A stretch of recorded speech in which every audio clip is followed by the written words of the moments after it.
Assalamualaikum warahmatullahi wabarakatuh. Innal hamdalillah nahmaduhu wa nasta'inuhu wa nastaghfiruh wa na'udzu billahi min shururi anfusina wa min sayyiati a'malina. May yahdihillahu fala mudhillalah wa may yudlil fala hadiyalah. Asyhadu an la ilaha illallah wahdahu la syarikalah wa asyhadu anna Muhammadan abduhu wa rasuluh. Amma ba'du. Puji syukur kehadirat Allah SWT yang senantiasa memberikan kenikmatan kepada kita yang sangat banyak sekali, yang tentunya ketika kita akan menghitung, maka kita tidak akan mampu menghitung nikmat Allah yang diberikan karena banyaknya nikmat-nikmat tersebut. Salawat dan salam semoga tetap terlimpahkan pada junjungan kita Nabi Agung Muhammad SAW, keluarga, sahabat, serta orang-orang senantiasa istiqomah untuk mengikuti sunnah-sunnahnya. Kita lanjutkan kajian kita, yaitu dari matan Abu Suja. Yang kali ini kita memasuki tentang pembahasan wudu. Yang pertama kali dibahas adalah tentang fardunya wudu. Faslun wa furudul wudu'i sitatu asya. Wa furudul wudu, dan fardunya wudu itu sitatu asya, ada 6 perkara.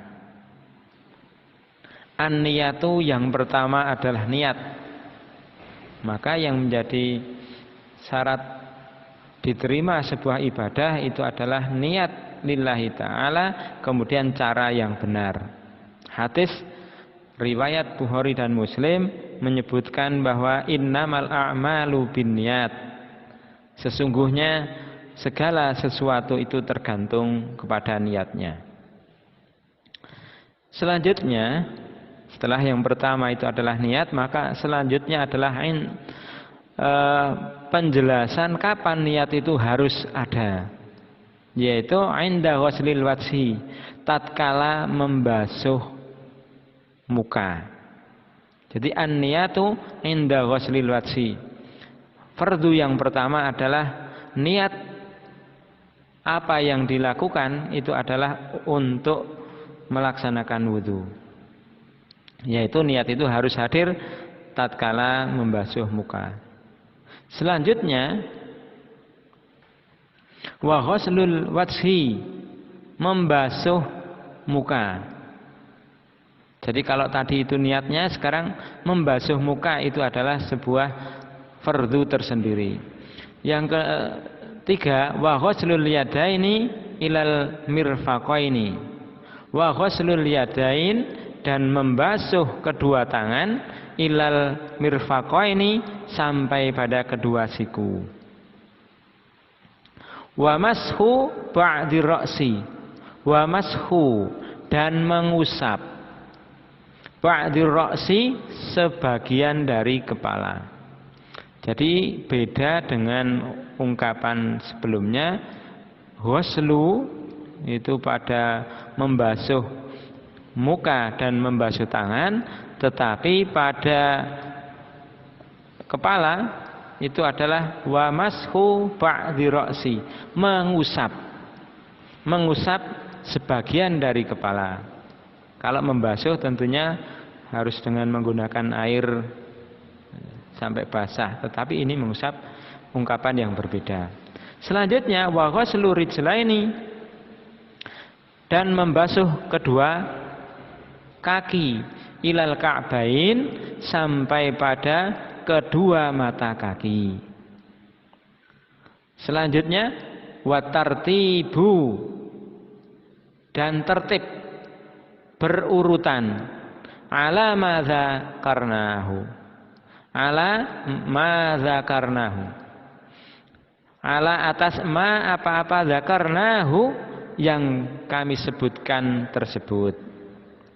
Yang menjadi dasar dari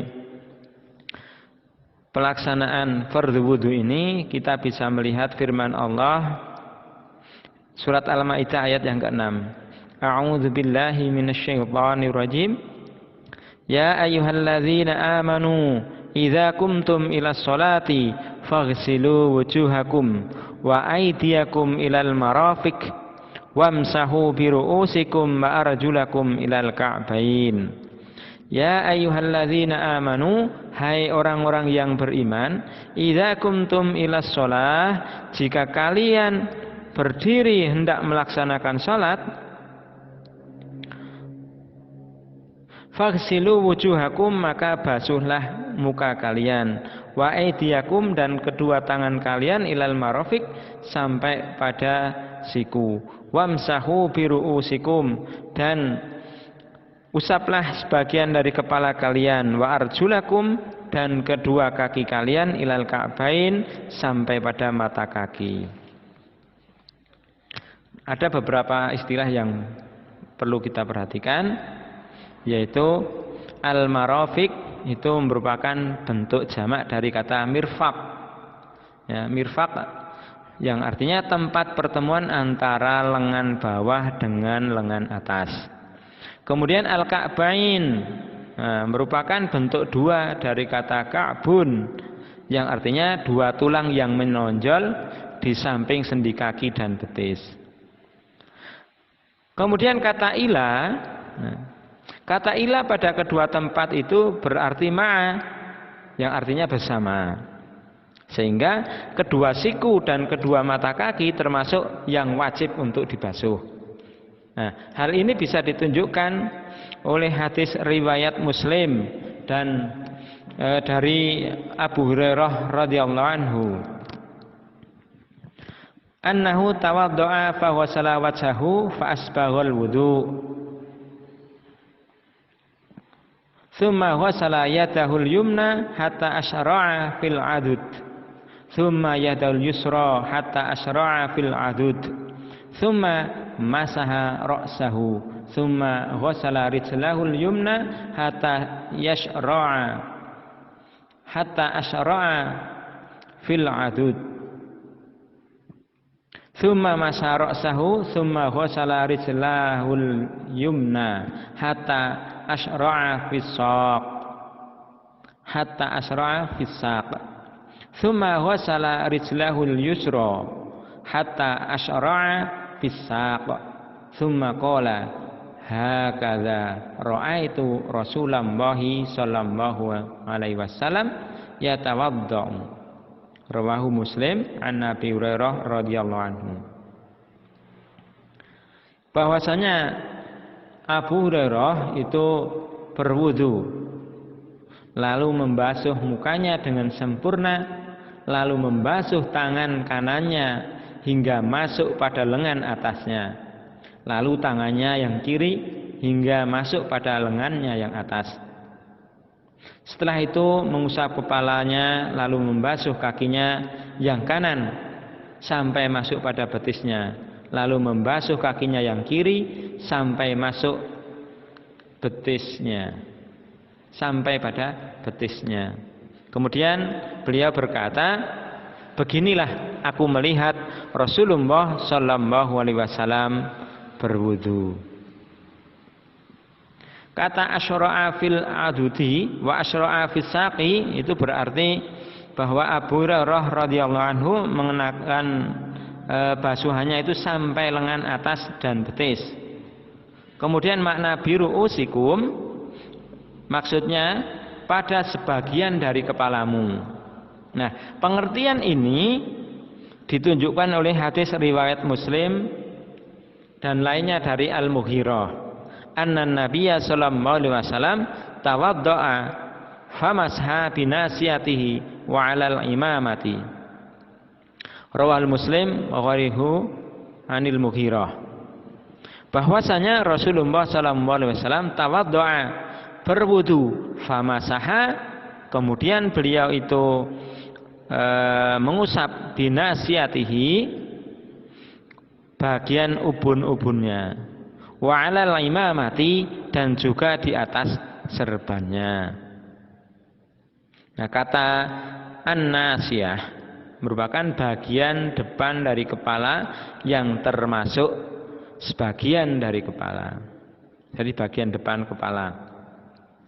Kemudian mencukupkan usapan pada ubun-ubun itu menunjukkan bahwa mengusap sebagian dari kepala itulah yang diwajibkan, dan ini bisa dilakukan pada bagian mana saja dari kepala. Ini yang termasuk dari fardu wudu.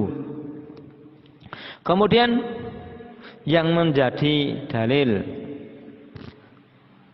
dari tertib, ya, yang menunjukkan kepada kewajiban tertib atau berurutan dalam wudu seperti tersebut ialah perbuatan Nabi Shallallahu Alaihi Wasallam yang sudah positif terdapat di dalam hadis-hadis sahih, yang diantaranya ialah hadis Abu Hurairah radhiyallahu anhu tersebut. Imam An-Nawawi di dalam Al-Majmu' berkata, kawan-kawan Ahlus Sunnah berhujjah dengan hadis, ya, sahih yang diterima dari jamaah para sahabat tentang sifat wudhu Nabi Sallallahu Alaihi Wasallam.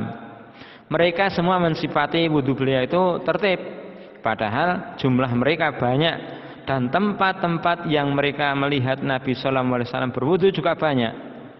Di samping itu mereka banyak juga berbeda pendapat tentang sifat wudhu beliau dalam hal basuhan atau usapannya. Apakah sekali, 2 kali, 3 kali dan lain daripada itu.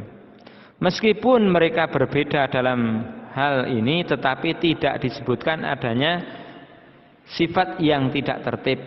Padahal perbuatan beliau itu merupakan penjelasan dari wudhu yang diperintahkan.